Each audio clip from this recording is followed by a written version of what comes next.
এই যে আমার স্যার দেখতেছে মাছের পুকুরটা ভালো করে পরিষ্কার করলো কিনা আজকে। এই যে আমার স্যারে দেখতেছে ওই যে উনি পরিষ্কার করছে। স্যারে বলতেছে আর কি ভালোভাবে ময়লাগুলা পরিষ্কার করে ফালাই দেওয়ার জন্য, ই করার জন্য। স্যার কেমন হয়েছে?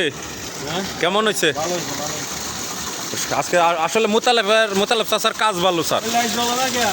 লাইট পরে জ্বালাইবো, পানিটা বললে পরে জ্বালাই দেবো স্যার, পরে জ্বালাইবো। লাইন এখানে খোলা।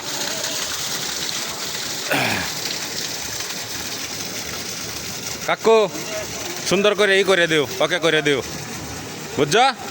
সুন্দর করিয়া স্যার, হ্যাঁ সুন্দর করে ওই করে দিও। লাইটটা জ্বালাই দেওয়া পানিটা পড়ার পরে। ওকে দর্শক, এটা হইলো এই যে মাছের রঙ্গিলা মাছেরই মাছটি এখন আমরা দামে তুলে রাখছি। তো সবাই ভালো থাকবেন।